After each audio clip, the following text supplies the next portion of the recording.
भोजपुरी भाषा भाषियों ने बढ़ चढ़ कर इस सरकार को जिताया है, वोट किया है। ये लोग क्यों उस प्रस्ताव को गिरा देंगे? तो भोजपुरी को उसका उचित स्थान मिले। आप 10 बार बिहार को स्पेशल स्टेटस मिले, तो क्यों नहीं भोजपुरी के लिए एक बार चिट्ठी लिखने में आपको कष्ट हो रहा है? तो इन लोगों ने उस प्रस्ताव को वोटिंग के द्वारा गिरा दिया। करेगी रिमाइंडर, आज तो बात उठी है और सरकार को हम लोग इस बात के लिए दोबारा जरूरत पड़ेगा तो जाके मंत्री महोदय से मिलेंगे। जो आज सरकार का रुख था वो भोजपुरी विरोधी रुख था। आपकी सरकार है, तभी अगर भोजपुरी को उसका उचित जगह आप नहीं दिलवाना चाहते हो तो ये समझ से पड़े है, सिवाय इसके कि आपकी मानसिकता जो है वो भोजपुरी विरोधी है। भोजपुरी भाषा को संविधान के अष्टम सूची में शामिल करने को लेकर आज प्रेमचंद मिश्रा जी ने सदन में मांग उठाई और जिसके बाद आज उनके प्रस्ताव को गिरा दिया गया। क्या कुछ आज हुआ सदन में? देखिए, मेरा एक गैर सरकारी संकल्प था कि भोजपुरी भाषा को संविधान के अष्टम अनुसूची में स्थान मिलना चाहिए और मेरे तर्क थे कि बिहार में 3 भाषा बोलने वालों की आबादी बहुत है, मैथिली, उर्दू, भोजपुरी। मैथिली को संविधान के अष्टम अनुसूची में स्थान मिला हुआ है, बीपीएससी में भी शामिल है और प्राथमिक शिक्षा में भी स्थान मिल गया। उर्दू बिहार की दूसरी सरकारी जुबान है, लेकिन भोजपुरी कहीं नहीं है। तो भोजपुरी को उसका उचित स्थान मिले, वो तभी होगा जब वो संविधान के अष्टम अनुसूची में शामिल होगी। तो इन लोगों ने उस प्रस्ताव को वोटिंग के द्वारा गिरा दिया। तो एक तरह से जो आज सरकार का रुख था वो भोजपुरी विरोधी रुख था और आश्चर्य का विषय है कि भोजपुरी भाषा भाषियों ने बढ़ चढ़ कर इस सरकार को जिताया है, वोट किया है। ये लोग क्यों उस प्रस्ताव को गिरा दी? कहने लगे हम तो 2006 में चिट्ठी लिखा। अरे 2006 में चिट्ठी लिखा तो आज 2021 आ गया, 15 साल से चिट्ठी कहाँ पड़ा हुआ है? हमने कहा दोबारा रिमाइंडर तो भेजो, कम से कम इसकी बात कहो। उस पर भी तैयार नहीं, नहीं रिमाइंडर भी नहीं भेजेंगे।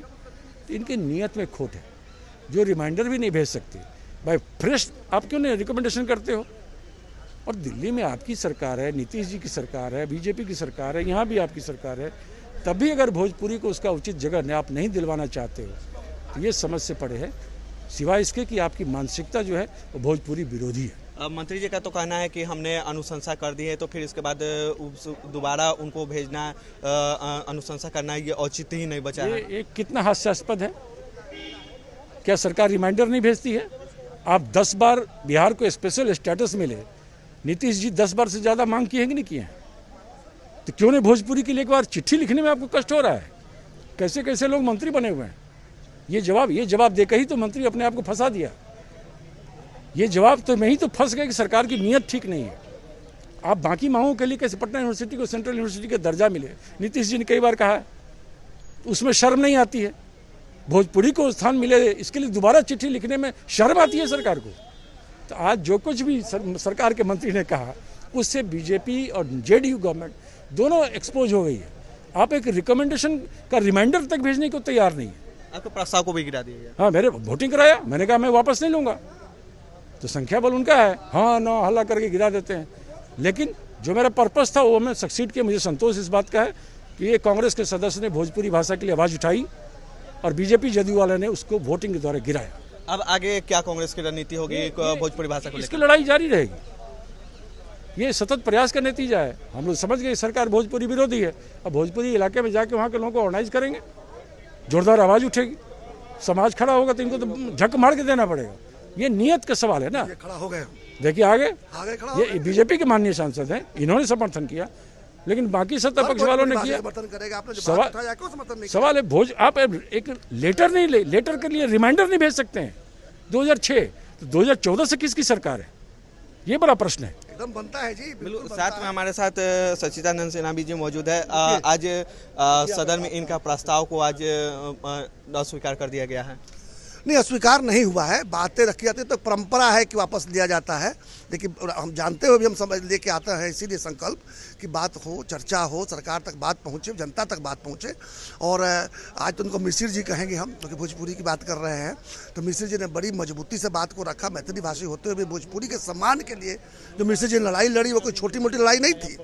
और सरकार का रुख कोई नकारात्मक नहीं था, लेकिन ये जरूर था कि सरकार को थोड़ा इससे अधिक सकारात्मक होने की ज़रूरत है। तभी जो है ये भोजपुरी को सम्मान मिल पाएगा जिसका हकदार है। प्रेमचंद मिश्रा जी का कहना है कि सरकार को रिमाइंडर करना चाहिए, लेकिन सरकार क्यों नहीं रिमाइंडर कर रही है? करेगी रिमाइंडर, आज तो बात उठी है और सरकार को हम लोग इस बात के लिए दोबारा जरूरत पड़ेगा तो जाके मंत्री महोदय से मिलेंगे, मुख्यमंत्री से मिलेंगे और रिमाइंडर भेजने के लिए। कहना था कि अगर रिमाइंडर हो जाता है तो हम अपने प्रस्ताव को वापस ले लेते हैं, लेकिन वैसा नहीं किया, वोटिंग की नौबत आ गई। रिमाइंडर होगा, इतना निराश होने की जरूरत नहीं है। आज जब बात उठी है निश्चित रूप से मुख्यमंत्री तक भी बात पहुंची होगी और भोजपुरी भाषी लोगों के बीच में जाएगा और ये फिर अगर नहीं रिमाइंडर जाएगा तो आंदोलन का रूप ले लेगा यार।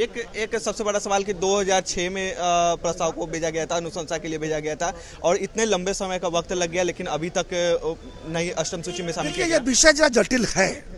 बहुत से भाषा हैं जो 8वीं जनसूची में आने के लिए प्रयासरत है, भोजपुरी भी उसमें से एक है। उसके कुछ ऐसे मानदंड हैं जिन पर परखना पड़ता है, इसके बाद ही उस तरह का निर्णय लिया जाता है।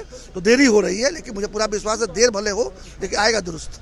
तो ये माना है कि क्या कुछ अष्टम सूची में भोजपुरी को शामिल कर लिया जाएगा? बिल्कुल किया जाएगा, लेकिन थोड़ा समय और लग सकता है। और हम लोग जब माननीय प्रेमचंद मिश्रा जी ने विषय को उठाया है तो अगर मैथिली भाषी की अगर ये भावना है तो भोजपुरी भाषियों का तो दिल में दर्द है ही ना। अब हम लोग इसका लड़ाई लड़ेंगे। बिल्कुल। तो ये थे कांग्रेस के एमएलसी प्रेमचंद मिश्रा जी और साथ ही बीजेपी के एमएलसी सच्चिदानंद सिन्हा, जिनका साफ तौर पर कहना है कि सच्चिदानंद का कहना है कि जिस तरीके से जो रिमाइंडर है सरकार की वो कराया जाएगा, लेकिन वहीं जो विपक्ष का आरोप है, जो कांग्रेस का आरोप है कि उनको रिमाइंडर कराने की जरूरत है, लेकिन वो नहीं कराई गई और जो वोटिंग की प्रक्रिया है उसके दौर के गुजरना पड़ा और जो प्रस्ताव है उसे गिराना पड़ा। सहयोगी अस्मित के साथ नीरज कुमार, फर्स्ट बिहार झारखंड, पटना।